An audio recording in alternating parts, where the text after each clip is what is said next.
पवित्र राखी पूर्णिमा अवसर में ओडिशा सरकार महत्वाकांक्षी सुभद्रा योजनार पंचम किस्ती प्रदान करा जायछि। एही अवसर में नुआपड़ा सहरर रेलवे फाटक निकटस्थ बहुमुखी हॉलठारे जिला स्तरीय कार्यक्रम अनुष्ठित हो जायछि। जिलार मोट 1,67,094 जन हिताधिकारी खाता को पंचम किस्ती बाबद प्रत्येक 5,000 टंका हिसाब से मोट 83,54,70,000 टंका सीधा सड़क हस्तांतर करा जायछि।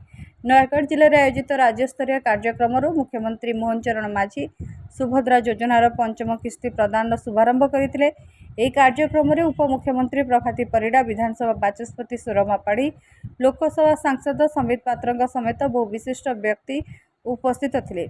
अवसर में विधायक जय ढोलकिया राखी पूर्णिमार शुभेच्छा जणाइबा सह महिला मानक आर्थिक सशक्तिकरण, स्वावलंबन एवं सम्मानजनक जीवन यापन दिगरे सुभद्रा योजनार गुरुत्व उपरे आलोकपात करथिले। राखी पूर्णिमार पवित्र अवसर में महिला हिताधिकारी मानक मध्य सुभद्रार पंचम किस्ती को नहीं उत्साह एवं खुशी प्रकाश पाइथिला।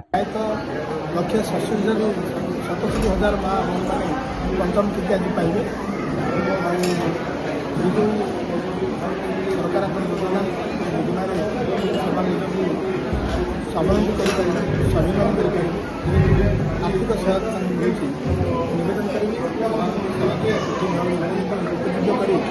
ठीक बाटे खर्च करेंगे जद्वारा से निजर लाइवलीहुड सपोर्ट अच्छी। ब्यूरो रिपोर्ट सबुदिन टीवी।